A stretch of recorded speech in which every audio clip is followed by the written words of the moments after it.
गुरुर्ब्रह्मा गुरुर्विष्णु गुरुर्देवो महेश्वरः गुरु साक्षात् परं ब्रह्म तस्मै श्री गुरवे नमः। गुणातीतोऽक्षरं ब्रह्म भगवान् पुरुषोत्तमः। जनो जानन् इदं सत्यं मुच्यते भवबन्धनात्। नारायणं नमस्कृत्य नरं चैव नरोत्तमं दैवीं सरस्वतीं चैव ततो जयमुदीरयेत्। कायेन वाचा मनसेन्द्रियैर्वा बुद्ध्यात्मना वा प्रकृते स्वभावात् करोमि यद्यत् सकलं परस्मै नारायणायेति समर्पयामि। ॐ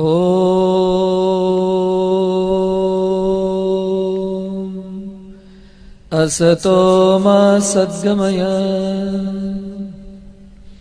तमसो मा ज्योतिर्गमय मृत्योर्मामृतं गमय। ॐ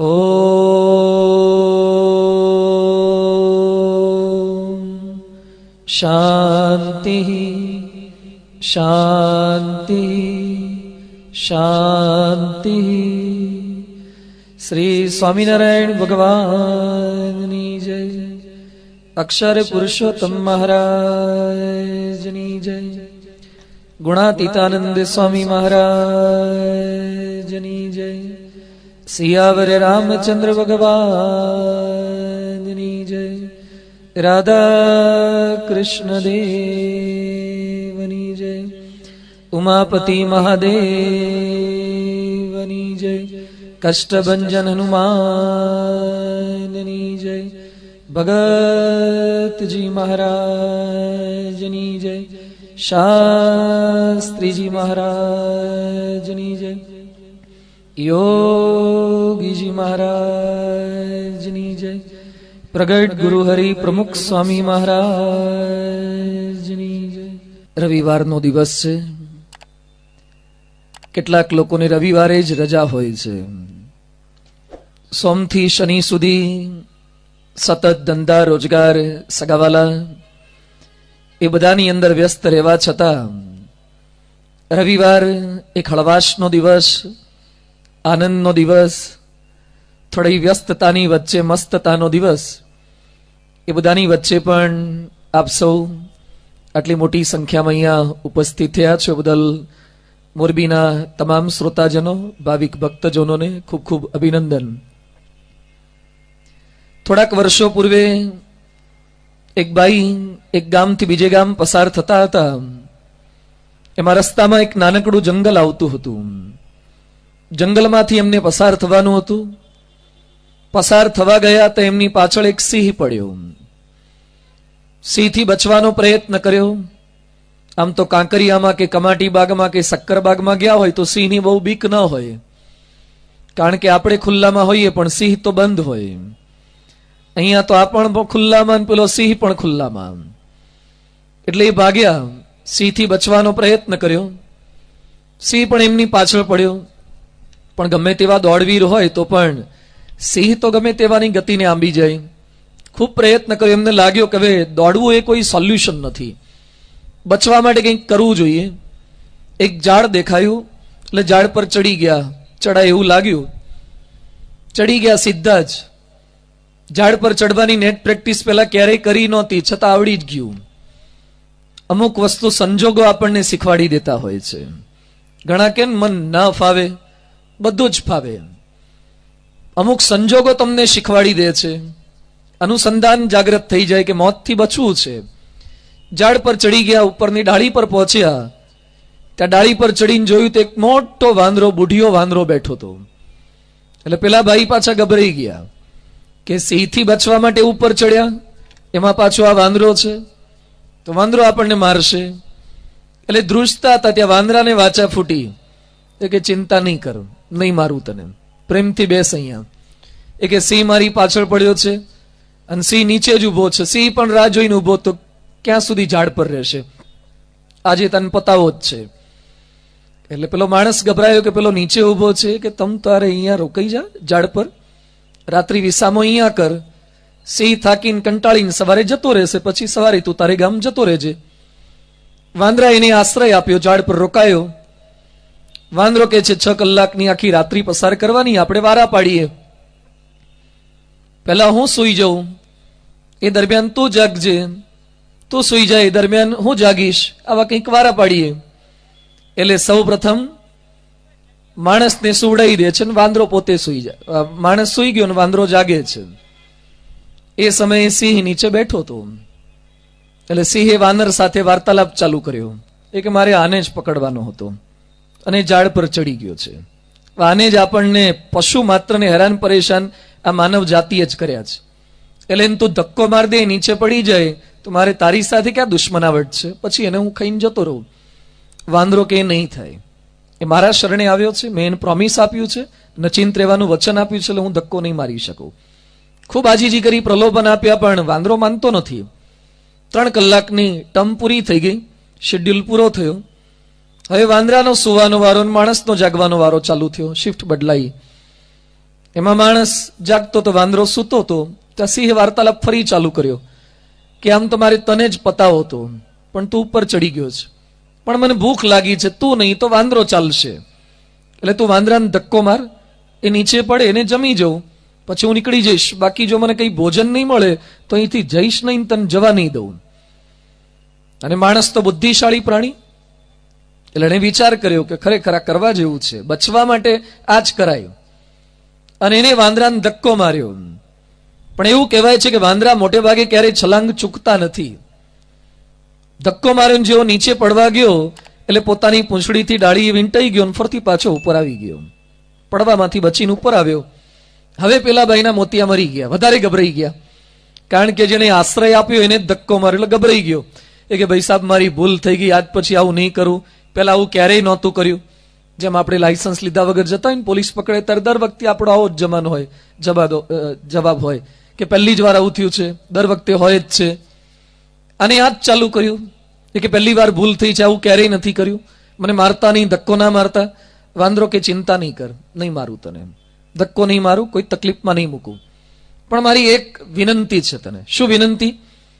એ કે અહીંયાથી ઘરે ગયા પછી તમારા સમાજ વિદ્યામાં, ઇતિહાસના પાઠ્યપુસ્તકમાં તમે લોકો એમ લખો છો ને કે ઉત્ક્રાંતિમાં ધીમે ધીમે વાંદરામાંથી માણસોનો સ્વરૂપ બદલાયું છે. પેલા વાંદરા હતા એમાંથી માણસ થઈ ગયા. હવે મહેરબાની કરીને આ જે તમે છોકરાઓને ભણાવો છો ને એટલો ભાગ કાઢી નાખજો. એ કે કેમ? એ કે અમે તમારા પૂર્વજ નથી. જો તમે વાંદરાની ઓલાદો હોય ને તો ક્યારે ધક્કા મારો નહીં. અમે આજ સુધી કોઈને ધક્કા મારવાના કામ કર્યા નથી. જે અમારામાં દુર્ગુણ નતા એ તમારામાં આયા ક્યાંથી? અને તમે પાછા ઇતિહાસમાં એમ ભણાવો છો કે માણસો વાંદરામાંથી થયા. અમે આજ સુધી થોડાક પૈસા માટે, સહેજ સત્તા માટે ક્યારેય કોઈને ધક્કા નથી માર્યા. એક વાનર પણ માણસને કહી જાય કે તમે અમારા કરતા કંઈક વિચિત્ર પ્રકૃતિનું આચરણ કરી રહ્યા છો. માનુષ્ય દેહો, દુર્લભ માનુષ્ય દેહો. તુલસીદાસ કહે છે, બડે ભાગ માનુષ તનુ પાવા, સુર દુર્લભ સબ ગ્રંથ હી ગાવા. બડે ભાગ માનુષ તનુ પાવા. બહુ જ મોટું સૌભાગ્ય હોય ત્યારે મનુષ્ય શરીર પ્રાપ્ત થાય. ભગવાને આખી પૃથ્વી બનાવી, બધું જ બનાવ્યું, વન બનાવ્યા, પર્વત બનાવ્યા. આટલું બનાવ્યા પછી ભગવાન થાક્યા એટલે સૂઈ ગયા. સૂતા પછી પોતાની રચના જોઈ, વન પર્વત જોયા, હજુ કંઈક ખૂટતું એવું લાગ્યું એટલે ભગવાને પશુઓ બનાવ્યા, ગાય, ભેંસ, હાથી, ઘોડા, બધું. આટલું બધું સર્જન કર્યું એટલે ભગવાન ફરીથી પાછા થાક્યા, એટલે રેસ્ટ લીધો. ફરતી પાછા જાગીને જોયું હજી કંઈક મિસિંગ છે, કંઈક ખૂટે છે, કંઈક નવી રચના કરવી છે. જેમ કોઈ પણ પેઇન્ટર પોતાનું ચિત્ર કર્યા પછી થોડીક દૂર જઈને જોવે છે કે શું કલરના શેડમાં ફેરફાર કરવો જોઈએ. હજી કંઈક ખૂટે છે એટલે થોડાક પક્ષીઓ બનાવ્યા, પાછા સૂઈ ગયા, ફરતી જાગ્યા, હજી કંઈક ખૂટે છે એટલે છેલ્લે એમણે માણસ બનાવ્યો. માણસ બનાવ્યા પછી હજુ સુધી ભગવાન હોતા નથી. માણસ બનાવ્યા પછી ભગવાનને સુવાનો ટાઈમ મળતો જ નથી અને સુવાનો સંકલ્પ નથી થતો એમને. અને માણસ બનાવ્યા પછી ભગવાને બીજું કંઈ જ બનાવ્યું નથી. જેમ રતન ટાટાનું છેલ્લામાં છેલ્લું મોડેલ નેનો છે, એમ ભગવાનનું છેલ્લામાં છેલ્લું ક્રિએશન કોઈ હોય ને તો એ માનવ શરીર છે. માણસ પછી તમે ક્યાંય વાંચ્યું, ક્યાંય જોયું માનવ કરતા વધારે લેટેસ્ટ પ્રાણી ક્યાંય જોયું, આના કરતા વધારે બુદ્ધિશાળી? તો ભગવાનનું સર્જન ચાલુ છે તો નવું કેમ સર્જન નથી ઊભું કરતા? કશું જ નહીં. આના કરતા બીજું ભગવાને કંઈ જ નથી બનાવ્યું. ભગવાન હિંમત કરતા જ નથી નવું બનાવવાનું. આમાં એટલું મેન્ટેનન્સ આવે છે. જેમ ઘણા 2 દીકરા હોય ને એમાં પહોંચી ના વળતા હોય ને ફી ભરવામાં, એડમિશનની માથાકૂટમાં, ત્રીજાનો સંકલ્પ ન કરાય. એમ અહીંયા ભગવાને માણસ બનાવી દીધો પછી કે આપણે વિચાર ના કરાય. આટલું સરસ શરીર આપ્યું. Main is A crown of the creation. ભગવાનના તમામ સર્જનમાં શ્રેષ્ઠ સર્જન એ માનવનું શરીર છે. છતાં એ માનવ અત્યારે કઈ કક્ષાએ પહોંચી ગયો છે. આપણા ગ્રંથોમાં ઉલ્લેખ આવે છે, શિબી કરીને રાજા થઈ ગયા. માનવ હતા શિબી રાજા. એ શિબી રાજા પાસે હોલો આવ્યો. એ હોલાને મારવા માટે પારધી પડેલો, બચવા માટે આવ્યો. શિબી રાજાએ પારધીને કીધું કેમ આની પાછળ પડ્યો છે? કે મારે માંસ જોઈએ છે, હોલાને મારી નાખીશ. એ કે તારે માંસ જ જોઈએ છે ને, હું મારું માંસ આપી દઈશ. શિબી રાજાએ પોતાનું માંસ આપી અને હોલાની રક્ષા કરી. એ જ માનવ પોતાના થોડા ઘણા સ્વાદ માટે, ટેસ્ટ માટે પશુ પક્ષીઓને મારતા અચકાતો નથી. આ કયા લેવલ પર પહોંચી ગયો? ગ્રંથોમાં ઉલ્લેખ આવે છે રંતીદેવ રાજાનો. રંતીદેવ રાજાને ઉપવાસ થયા, 49 દિવસના ઉપવાસ થયા. આટલા ઉપવાસ પછી ભોજન પ્રાપ્ત થયું અને ત્યાર પછી પણ એમના ત્યાં અતિથિ આવ્યા તો રંતીદેવે પોતાનું 49 દિવસના ઉપવાસ પછી પારણામાં જે ભોજન મળ્યું હતું એ આપી દીધું. પોતાના ભાગના કોળિયા 49મા દિવસે આપી દે. જ્યારે એની વચ્ચે બીજાનું પચાવી પાડવાની વૃત્તિ જાગૃત થાય છે, એ માણસ કઈ દિશામાં જઈ રહ્યો છે? હમણાં થોડાક સમય પહેલા જ એક બાઈએ મને સમાચાર આપ્યા. શહેરની એક સારી નામાંકિત હોસ્પિટલમાં એક ભાઈએ પોતાના સગાવાલાને એડમિટ કર્યા. બહુ સિરિયસ હતા. ડોક્ટરોએ કીધું કે પ્રયત્ન ચાલુ છે, થઈ જશે, પ્રયત્ન ચાલુ છે. અને મોટી હોસ્પિટલનો તમે ખર્ચો રોજનો જોયો હશે. વેન્ટિલેટર કે આઈસીયુમાં હોય તો લગભગ 50, 70, 80 હજાર લાખ સુધી પહોંચાડી દે છે. અને એમાં જો તમારે વીમો ઉતરાયેલો હોય તો પૂછવાનું જ નહીં. આ બધો ભાવતાલ અલગ અલગ હોય છે. અને સખત ખર્ચો કર્યો એટલે આ લોકોએ પૂછ્યું કે ભાઈ શું છે, કેટલા દિવસથી પ્રયત્ન કરો? દર વખતે જવાબ આપો છો કે સાજા થઈ જશે, સાજા થઈ જશે. હવે અમને પોસાતું નથી એટલે અમને આપી દો અમારા સગાવાલા, ભલે જેવા એવા. અમે એને સિવિલમાં લઈ જઈએ છીએ. સિવિલમાં લઈ ગયા શહેરની. સિવિલની અંદર ડોક્ટરે ચેક કર્યા. એ કે સાહેબ સાજા કરો ને, પેલા લોકોએ નથી કર્યા, હવે અમારે પહોંચી વળાયું નથી, તમે કંઈક પ્રયત્ન કરો. સાહેબ બારાવીન શું કહે છે? જીવતા હોય તો પ્રયત્ન કરું ને, આ તો મરી ગયેલા છે. એ કે રસ્તામાં મરી ગયા, લાવતા ત્યાં તો જીવતા હતા. ડોક્ટર કે હું ચેક કરીને કહું છું કે આ માણસનું અવસાન 48 કલાક પહેલા થયું છે. 48 કલાક પહેલા મરી ગયા તો અમારે તો હમણાં સુધી ટ્રીટમેન્ટ ચાલુ હતી અને આજના દિવસના પૈસા લીધા છે લોકોએ. ઓકે કે વાંધો નહીં, હવે અમને ખાલી ડેડ બોડી પાછું આપો. ડેડ બોડી લઈને પાછા એ જ હોસ્પિટલમાં ગયા. ડોક્ટરને કહે છે કે સાહેબ સિવિલમાં બરાબર ટ્રીટમેન્ટ નથી થતી, પાછા તમે જ હાજર થઈ જાઓ અને તમે ટ્રીટમેન્ટ ચાલુ કરો. બચાવી લેશો ને સાહેબ? હા કે સાહેબ પ્રયત્ન કરીએ છીએ, બચાવી લઈશું. પરથી પાછી ટ્રીટમેન્ટ ચાલુ કરી. પેલા એ પોલીસને બધા પેલા ડોક્ટરને બધાને બોલાવીને તૈયાર રાખ્યા હતા. ડેથ સર્ટિફિકેટ 48 કલાક પહેલા મૃત્યુ પામે તે બધું. અને પછી ડોક્ટરને પકડાયા અને પછી કીધું કે મળદા ઉપર પૈસા લો છો? 48 કલાક પહેલા જે ડેડ બોડી થઈ ગયું છે એના ઉપર પૈસા લે એવો સમાજ અત્યારે તૈયાર થઈ રહ્યો છે. બધા ડોક્ટરોએ મારો દોષ દેવાનો આશય નથી, પણ ક્યાંક આવી વૃત્તિ કેમ ચાલી રહી છે? એક ભાઈ, એના પિતાશ્રી મૃત્યુ પામી ગયા. માતા તો મરી ગયેલા હતા અને પિતા જીવતા હતા ત્યાં સુધી પેન્શન મળતું હતું. બેમાંથી એક વ્યક્તિ હોય તો મળે. પિતા અભણ હતા એટલે અંગૂઠો છાપીને આપતા હતા. એ માણસે પિતા તો સળગાઈ દીધા પણ પિતાનો અંગૂઠો કાપીને રાખી લીધો. અને જયારે મહિને સહી કરવાની થાય ત્યારે કાપેલા અંગૂઠાથી થપ્પો મારીને પગાર લઈ આવતો હતો. કયા પ્રકારની વૃત્તિ જાગૃત થઈ છે. એક પૈસા માટે મરેલા બાપનો અંગૂઠો કાપીને પણ મહિનાઓ સુધી પૈસા લીધા કરે, આ વૃત્તિ અત્યારે માનવોની છે. થોડાક મહિના પહેલા આપે વાંચ્યું હશે, એક સ્ત્રીએ, એક માતાએ પારકા પુરુષ માટે પોતાના સગ્ગા 2 દીકરાઓની હત્યા કરાવી. આપણા કાઠિયાવાડનો જ પ્રસંગ છે. સગ્ગા દીકરાઓને મારી નખાવે, માનવનું સર્જન કેમ આવું? અમદાવાદમાં થોડાક વર્ષ પહેલા વાસુદેવ કરીને એક છોકરો, મોબાઈલ નવો લેવાની એની ઈચ્છા જાગી, નોકિયાનો મોટો ફોન લીધો, ચોરી કરી, ઘરમાંથી 20,000 રૂપિયાની ચોરી કરી. HP કાપડિયા સ્કૂલમાં અમદાવાદમાં ભણે, 10મા કે 12મા ધોરણમાં અભ્યાસ કરે, સ્કૂલમાં નપાસ થયો, એમાં મોબાઈલ લઈ આવ્યો. ઘરમાં ખબર પડી ગઈ, એને એમ કે મારી કાકી, એ તો ગામડાનો હતો, કાકીના ત્યાં રહેતો હતો, કાકીને ખબર પડી, બધાને કહી દેશે. કાકી બાથરૂમની અંદર કપડાં ધોતા હતા અને કામ કરવાનો દસ્તો લઈને ગયો, ઘરમાં ખલ દસ્તાનો દસ્તો કાકીના માથામાં માર્યો, લોહી લુહાણ કરી દીધા. કઈ દિશાની અંદર વિદ્યાર્થી જગત કે માનવજાત જઈ રહી છે? આવા તો કેટલાય પ્રસંગો મારા કરતા વધારે આપ જાણો છો. કદાચ આવતીકાલે છાપું ખોલશો તો આના કરતા નવા પણ જાણવા મળશે. ટીવી ચાલુ કરશો તો તમને લાઈવ પણ જોવા મળશે. આ સતત બની રહ્યું છે. શા માટે? આજે આપણને માણસને જેટલી મચ્છરની બીક નથી, જેટલી વાઘની બીક નથી, જેટલી સિંહની કે અજગરની બીક નથી, એના કરતા વધારે આપણને માણસની બીક લાગે છે. રાત્રે તમે મોરબીના રોડ રસ્તા પર મોડી રાત્રે 11-12 વાગે, અત્યારે તો પારાયણનો માહોલ છે, પણ મોડી રાત્રે બેન દીકરીઓને એકલા નીકળવું હોય તો બીક કોની લાગે છે? શેની બીક લાગે આપણને? કૂતરાઓની? આપણને વાઘસિંહની? મોરબીમાં ક્યાં વાઘસિંહ છે? મોરબીમાં ક્યાં રોડ પર અજગર કે બધા સાપ રોજ તમામ રોડ પર ક્યાં ફરે છે? ક્યાં એટલા વિંછી આવી ગયા છે? માણસને જેટલી અજગરની કે વાઘની બીક નથી લાગતી, એટલી માણસની બીક લાગે છે. રોજ કેમ કબાટમાં તાળા?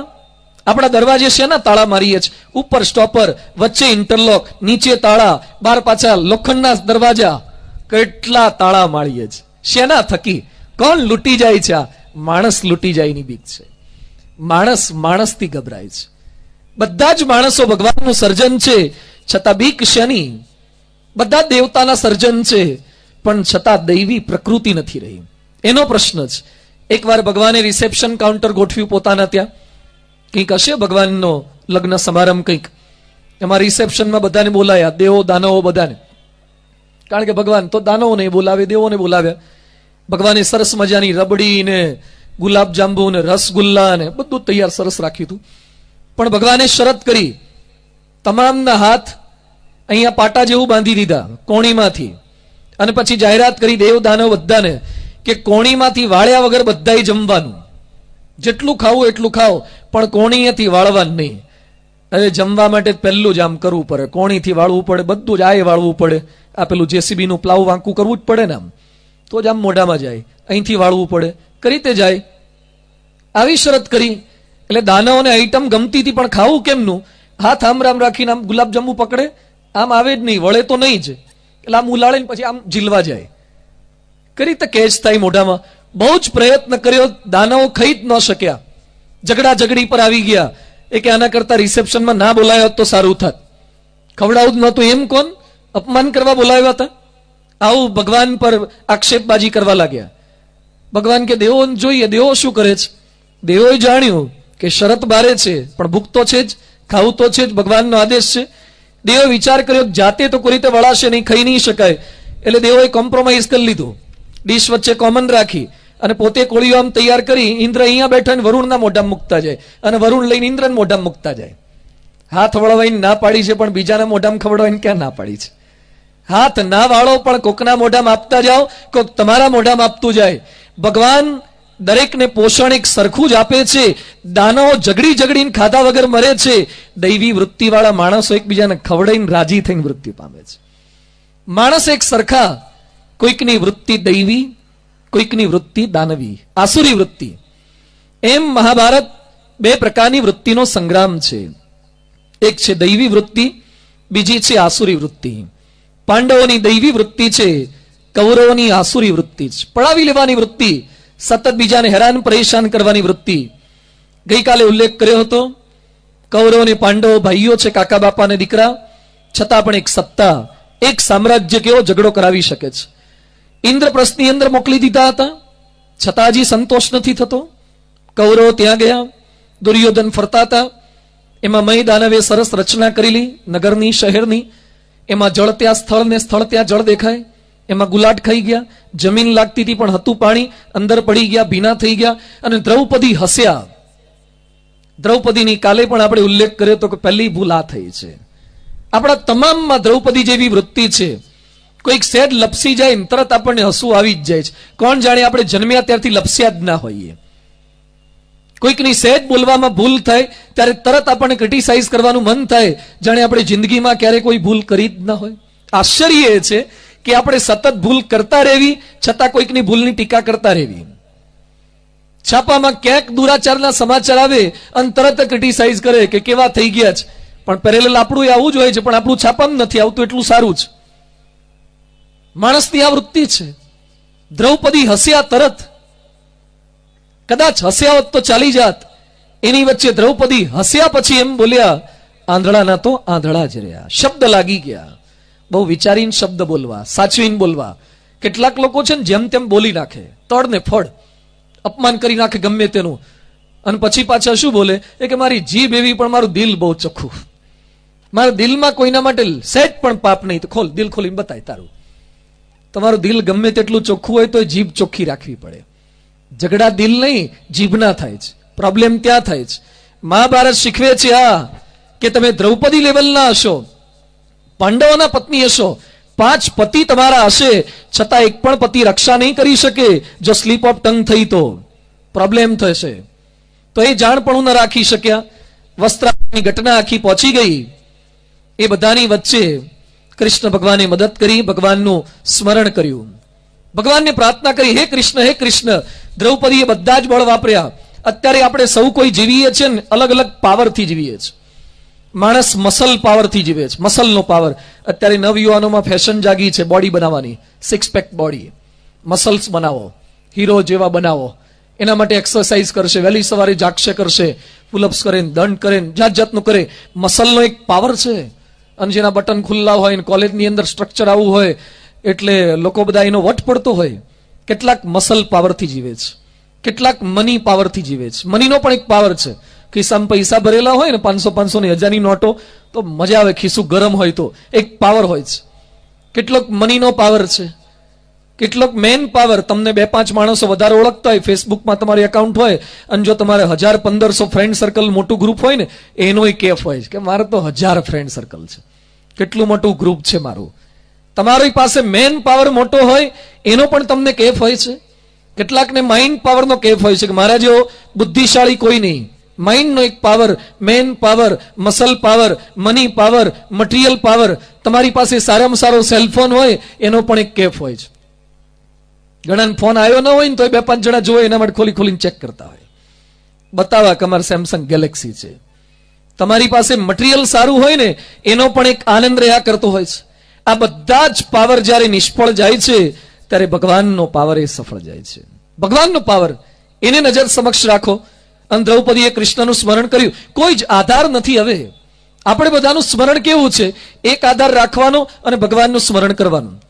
એક માણસ ખેતર આગળથી પસાર થતો હતો, એમાં શરત ચૂકથી કુવામાં પડી ગયો. અવાવરું કૂવો હતો, અંદર પડી ગયો. પડતા પડતા હાથમાં એક મૂળિયું આવી ગયું. કુવામાં મૂળિયા નીકળેલા હોય કેટલાક, મજબૂત હતું એટલે ટકી ગયો. પકડી રાખ્યું, પણ કેટલું પકડાઈ રહે એટલે બિચારો બૂમો પાડે, બચાવો બચાવો. અવાવરું કૂવો, આજુબાજુ કોઈ જ નહીં, કોણ આવે મદદમાં? કોઈ ના આવ્યું એટલે ભગવાન બચાવો, હે ભગવાન બચાવો, માતાજી બચાવો, પિતાજી બચાવો. બધા જેટલા નામ આવડતા બધા ભગવાનને યાદ કરી લીધા. કદાચ એકાદ એંગેજમાં હોય તો બીજા તો આવી જાય, એટલે બધા ભગવાનને યાદ કરી લીધા. અને અચાનક ભગવાન આયા, પાછા થાળા પર ઉભા રહ્યા. એ કે ભગવાન બચાવો ને? ભગવાન કે હા, કે તને બચાવો જ છે. નાના કે બચાવો, વાર ન લગાડો, મન તેડી લો, બચાયો. ભગવાન કે આજે તને બચાવવાનો જ પ્રોજેક્ટ લઈને આવ્યો, મારે ક્યાંય પધરામણી નથી, બીજે કોઈ કથા ગોઠવી નથી, કોઈના ઘેર ભોજન સમારંભનું આયોજન નથી. મારે કેવળ એક જ કામ છે કે આજે તને કુવામાંથી બચાવો. તો કે બચાવવાનો વાર શું કરો લગાડો છે, તરત બચાઈ લો.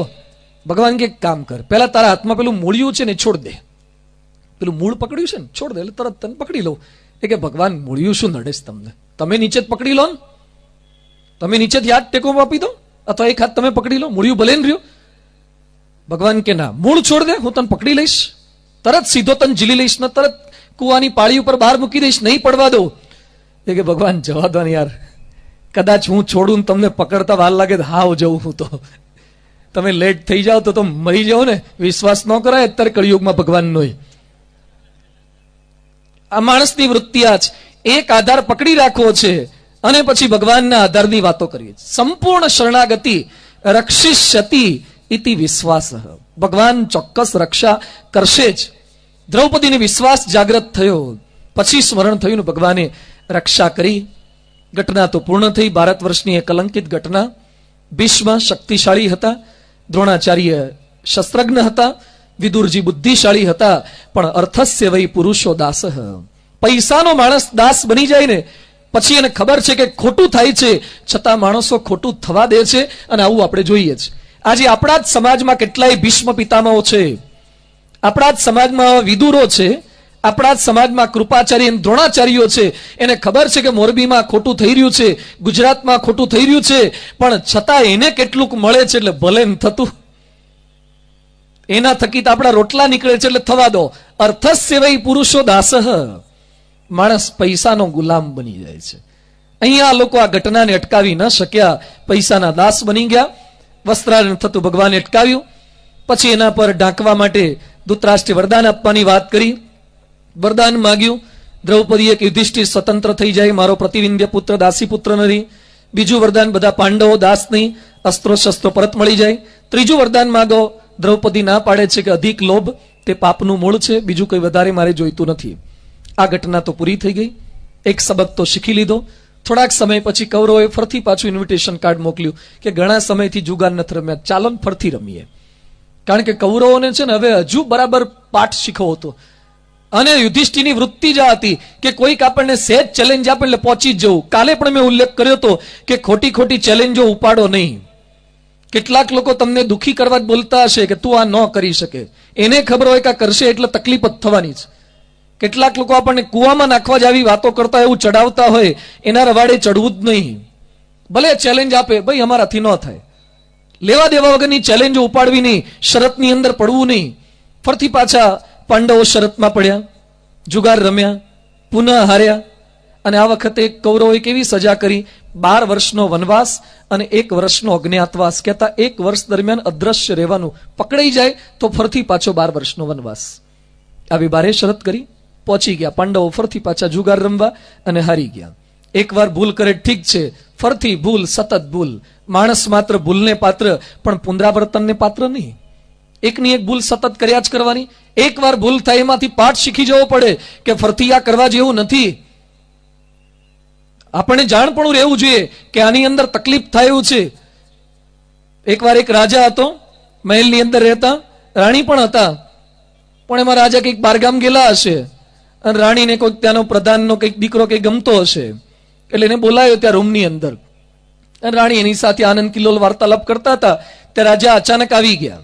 દરવાજો ખટખટાયો. આમ તો એમનો શેડ્યુલ જુદો હતો તો એ વહેલા આવી ગયા. અચાનક કઈ મીટિંગ કેન્સલ થઈ હશે. કોણ?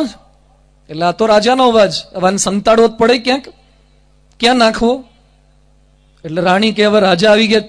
પેલો કે ભાઈ મને તાત્કાલિક સંતાડ, નહીં તો રાજા તો ઉડાડી મારશે, મને મારી દેશે. એટલે પહેલાના જમાનામાં સંડાસ, ડબ્બા સંડાસ આવતા હતા. આમાંથી જૂના કેટલાક વાપર્યા હશે ડબ્બા સંડાસ. અત્યારે ડબ્બા સંડાસ બંધ થઈ ગયા, ડબ્બા ટ્રેડિંગ ચાલુ થયું છે. એટલે ડબ્બા સંડાસ આવતા હતા. એની અંદર ડબ્બો મૂકી રાખવાનો અને કેટલાક દિવસ સુધી ભરાઈ રહે. પછી પેલો ભંગી આવે, હરિજન આવી અને ડબ્બો ખાલી કરી આવે. મોટા મોટા સુએજ ફાર્મ જેવા આવે. એટલે કે આમાં પડ, આમાં સંતાઈ જા. અરે પણ આમાં એ કે બચવું હોય તો એક જ છે, અંદર પડ, સંતાઈ જા. એટલે પેલો હતો રૂપાળો, પણ એને અંદર ગતો રહ્યો, મળની અંદર અંદર પડ્યો. રાજા આયા કે કોઈ હતું? ના ના કોઈ નહીં, કે આ તો મારે કપડાં ચેન્જ કરતા વાર લાગી. પેલો સંતાઈ ગયો. ક્યારે નીકળાય? બીજા દિવસે પેલો ભંગી આવે તાર કાઢે. અંદર ઊંડો આખો ખાળકુવા જેવું અંદર રહ્યો, મળ મૂતરની વચ્ચે રહ્યો. બીજા દિવસે ભંગી આવ્યો કાઢવા માટે, તાર રાણીએ દાગીના ને વીંટી બધું આપ્યું. પેલો જોઈ ગયો કે અંદર તો કોઈક માણસ છે. રાણીએ ચૂપ કરી દીધો. અર્થસ્ય વૈ પુરુષો દાસ. હા કે કોઈ નહીં બહાર પાડવું, કારણ કે એને વીંટીને દાગીના મળી ગયા. પેલો ત્યાંથી નીકળીને છટકી ગયો, બચી ગયો. ઘરે ગયા પછી લાઈફ બોય ને હમામ ને રેક્સોના ને એટલા હાબુ ઘસ્યા ને શેમ્પુ ઘસ્યા, ત્યારે માંડ ગંધ ગઈ. પછી અઠવાડિયા સુધી તે બાદ ડોકાઈ નહીં. થોડાક દિવસ પછી એ બાદથી રસ્તો લીધો હશે અને ત્યાં રાણી ઝરૂખામ ઊભા હતા. એટલે રાણીએ ઈશારો કરીને બોલાયો કે આવ, આ બાજુ આવ. ના કે ભૂલે ચૂકેલી, હજી ગંધ જતી નથી, કે હજી હેરાન પરેશાન થવાય. મોતમાંથી બચ્યો. એક એને વિચાર આવી ગયો કે આ ધંધો કરવા જતા મરાય એવું છે, ના કરાય. વિચાર આવવો જોઈએ, જાણપણું રહેવું જોઈએ કે આમાં તકલીફ થાય એવું છે. આ પાંડવો તકલીફને સમજી ના શક્યા. ફરીથી પાછી એની એક ભૂલ, જંગલમાં જવું પડ્યું. જંગલમાં નીકળી ગયા છે 5 પાંડવો, દ્રૌપદી સાથે કુંતાજી અહીંયા છે. પાંડવોના ગયા પછી ધૃતરાષ્ટ્ર વિદુરને બોલાવ્યા. વિદુરને બોલાવીને કહે છે, પાંડવોના વનમાં ગયા પછી મને બિલકુલ ગમતું નથી, બેચેની બહુ રહે છે, અશાંતિ રહે છે. ભૂલ થાય પછી અશાંતિ જ રહે ને, લોકોને દુઃખી કરો, તમને શાંતિ ક્યાંથી થાય? એટલે વિદુર કે આ તો સારી નિશાની કહેવાય. તમને અશાંતિથી એનો મિનિંગ એવો થાય કે તમારું હૃદય હજી પણ જીવતું લાગે છે, તમારું હાર્ટબીટ ચાલુ લાગે છે. બાકી જો તમે રીઢા થઈ જાઓ તો હૃદય બંધ થઈ ગયું કહેવાય. ધૃતરાષ્ટ્ર કે હું શું કરું? વિદુર કે એક કામ કરો, પાંડવોને પાછા તેડાવી લો અને રાજ્ય સોંપી દો. ધૃતરાષ્ટ્ર ગુસ્સે થઈ ગયા. એ કે આમ ન કરું તો? વિદુર કે તો યુદ્ધમાં મરવાની તૈયારી રાખજો. જેવી યુદ્ધની વાત કરી, વિદુરનું અપમાન કર્યું, મારીને ખખડાવીને ત્યાંથી કાઢી મૂક્યા. હસ્તિનાપુરમાંથી નીકળી જા. હવે વિદુરે શું ખોટી વાત કરી હતી? પણ માણસ માત્રની વૃત્તિ કેવી છે, સાચી વાત કરે આપણને ગમતું નથી, પ્રશંસા જ ગમે છે. કેટલાક લોકો શું કરે છે, પોતાની આજુબાજુનું ફ્રેન્ડ સર્કલ કેવું રાખે, ગલી પછી કરે ને એવા ને ભેગા રાખે. ખુશામત ખોરો, તમારી પ્રશંસા કરે. તમારા જેવા કોઈ નહીં, તમારા જેવા દાનેશ્વરી કોઈ નહીં, તમારા જેવા બિઝનેસમેન કોઈ નહીં. 2-5 માણસો આપણને સતત પ્રશંસા કરે ને એટલું ગમે. પણ સાચી વાત કે એ આપણને દુઃખ લગાડીને કે પાછી ગમતી નથી. સુલભા પુરુષા રાજન સતતમ પ્રિયવાદીન. મીઠું કહેનારા માણસો બહુ સરળ છે, સાચું કહેનારા દુર્લભ છે. આખો સમાજ લગભગ આવો થતો ગયો છે. ખોટું જ કહેવાનું, ખોટો જ જવાબ આપવાનો. તમને કોઈ પૂછે કેમ છે, તો આપણે શું કહીએ? ફર્સ્ટ ક્લાસ છે, જલસા છે, મજામાં જ. પણ થોડીક વાર બાજુમાં બેસીને સહેજ ખોતરજો તો અંદરથી કેવું નીકળશે? કાંઈ મજા, જવા દો ને, મંદી છે, માંડ કારખાનું ચાલે છે. બહારથી પહેલો જ જવાબ કેવો છે? મજા છે, જલસા છે. થોડુંક ખોતરીએ તો અંદરથી પાછું બીજું નીકળે છે. સમાજ આખો આવો થતો જાય છે. એ બધાની વચ્ચે આપણને સતત એકબીજાની ખોટી પ્રશંસા ભેગા થાય. તો એક સુભાષિતમાં લખ્યું છે, ઉષ્ટ્રાણામ લગ્ન વેલાયમ ગર્દભા શાંતિ પાઠકા. એકવાર ઊંટના લગ્ન થયા. લગ્નની અંદર પેલી ડીજે સાઉન્ડ સિસ્ટમ વાળા બાબરાઈન પાર્ટી લાખિયા બ્રધર બોલાવત પડે કોકને ઊંટના લગ્નમાં, કારણ કે એ લોકો માણસોમાં જ શીખી ગયા કે માણસો લગ્નમાં બોલાવે છે. એટલે ઊંટ કે આપણા લગ્નમાં બોલાવ્યા છે. કોને બોલાવા? એ કે ગધેડાને બોલાવીએ. એટલે ઊંટના લગ્નમાં ગધેડાની સાઉન્ડ સિસ્ટમ ગોઠવી, એનું જ આખું ઓર્કેસ્ટ્રા અને ગધેડા આખું ટીમ લઈને આવ્યા. સાઈડ રિધમ વાળા ને, કેસીઓ ને, ઓર્ગન ને, કીપેડ ને બધું જ આખું લઈને આવ્યા.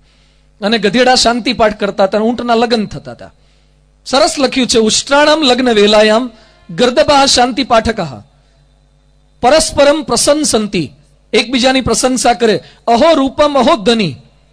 એટલે ગધેડા શું કહે છે? વાહ ઊંટ ભાઈ, શું તમારું રૂપ છે, આખા સમાજમાં તમારા જેવા કોઈ રૂપાળા નહીં, ક્યાં હાઈટ પાઈ હે, શું હાઈટ છે. એટલી પ્રશંસા ઊંટની કરી. તે ઊંટ ઊભું ઊભું છે ને ગધેડાની પ્રશંસા કરે કે તમારા જેવો કોઈનો અવાજ નહીં, દાદા સાહેબ ફાળકે એવોર્ડ તો તમને મળવું જોઈએ. આ અમથા બીજાને આપે છે કે આ પ્રશંસા. બંનેમાં એકમાં ઠેકાણું હતું, પણ સતત આપણી એકબીજાની પ્રશંસા આવી જ હોય છે. અહો રૂપમ અહો ધ્વનિ. કોઈ સાચી વાત કે તો સ્વીકારવી જોઈએ.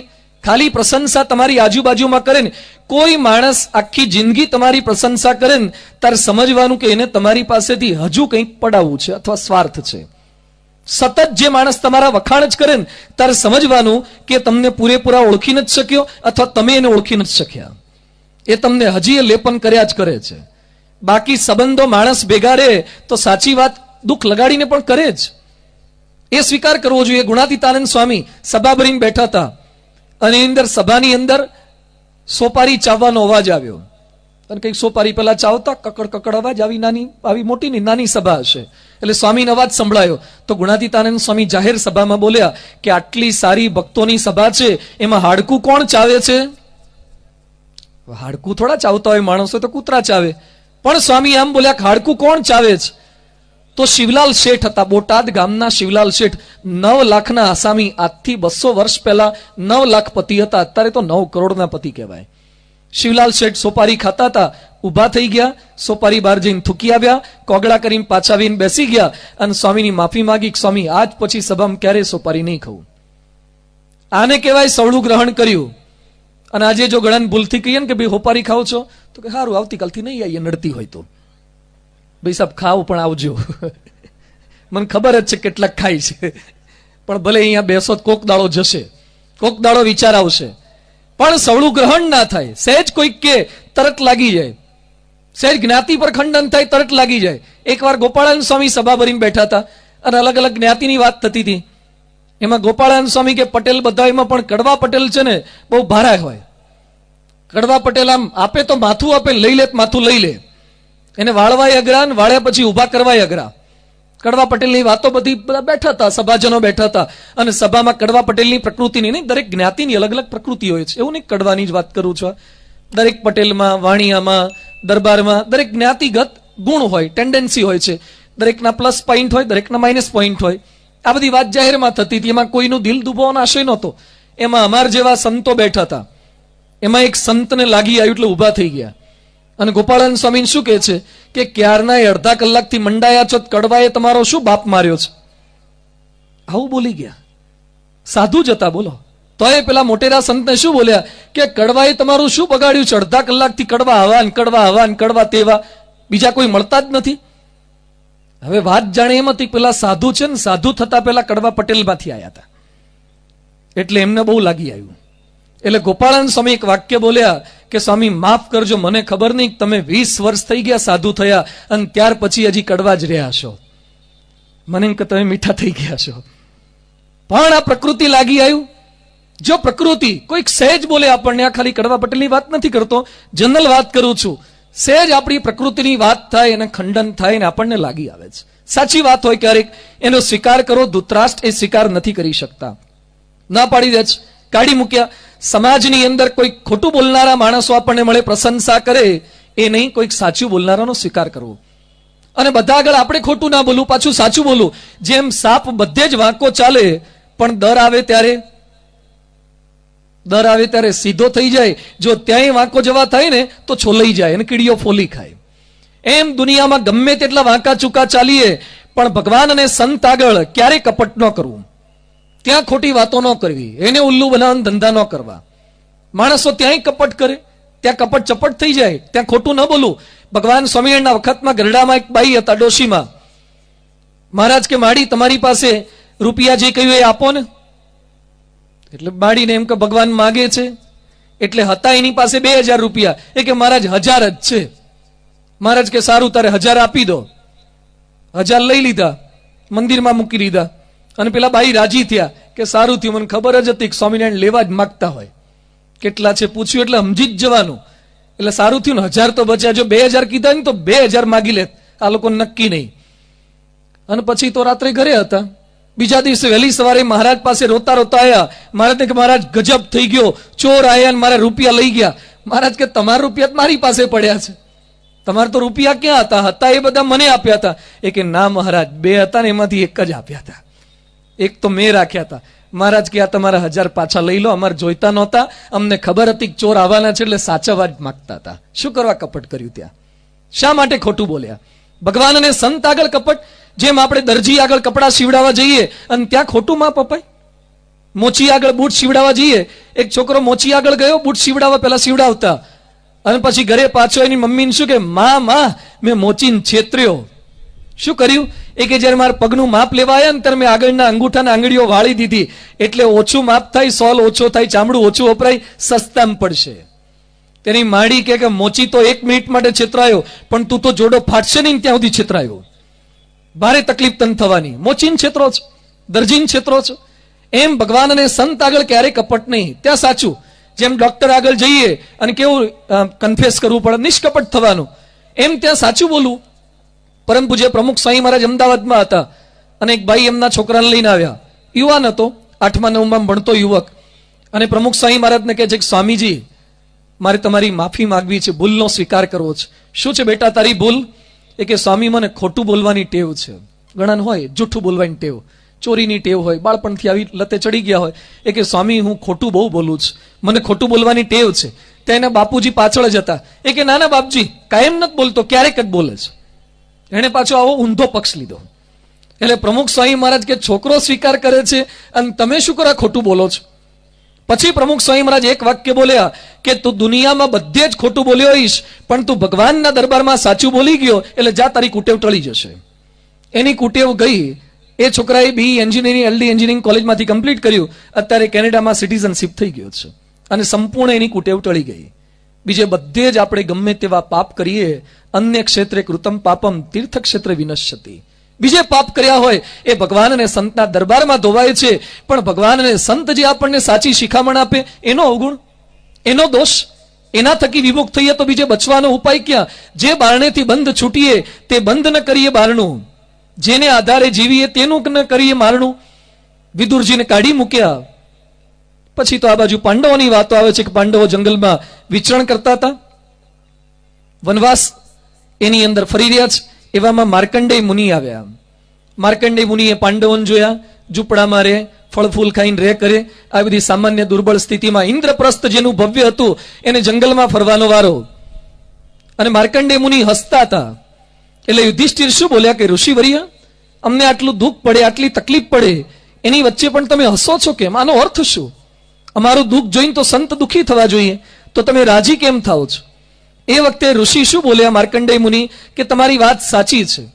પહેલા હું એમ માનતો હતો કે દુનિયામાં બધા જ અસત્યવાળા માણસો થઈ ગયા છે, પણ સત્યને ખાતર દુઃખ સહન કરનારા તારા જેવા માણસો જોયા પછી મને અંતરથી આનંદ થાય છે, એટલે હું રાજી થઉં છું.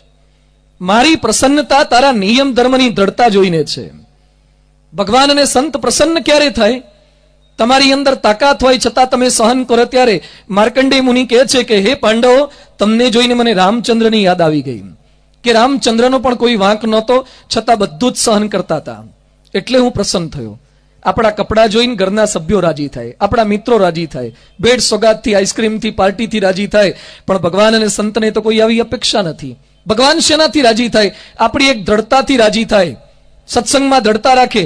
આ જામનગરની બાજુમાં જગામેડી કરીને ગામ, એક નાનકડો બાળક ડાયો સ્વામિનારાયણનું ભજન કરે, એના બાપાને ગમે નહીં, વિરોધ કરે, ના પાડે, ગાળો બોલે, ટીકા કરે, એ કે ભજન નહીં છૂટે. કુવામાં લટકાવ્યો, ઊંધો લટકાવે, જબોળે પાછો બહાર કાઢે, એ કે ભગવાનનું ભજન બંધ કરી દે. વિરોધ કરે, એ કે ભજન નહીં છૂટે. ગાડાના ધૂસરે બાંધ્યો, એ કે ભજન બંધ કરી દે, નહીં તો લટકાઈ દઈશ. અને કોણ જાણે પટેલ ભારે હશે વિચિત્ર, ધૂસરે લટકાઈ દીધો, ગાડું ઉલાળી અને મારી નાખ્યો. છતાં પણ એને ભજન ન છોડ્યું. ભગવાન સ્વામિનારાયણ પ્રસન્ન થયા અને પોતે બોલ્યા ધ્રુવની તો ભગવાને પ્રહલાદની રક્ષા કરી હતી, આની ભગવાને કસોટી કરી રક્ષા ન કરી, છતાં પણ ભજન નથી છોડ્યું, એમાં રાજી થયા. જે નિષ્ઠા રાખે છે, સેજ તકલીફ પડે ને ડગી જાય.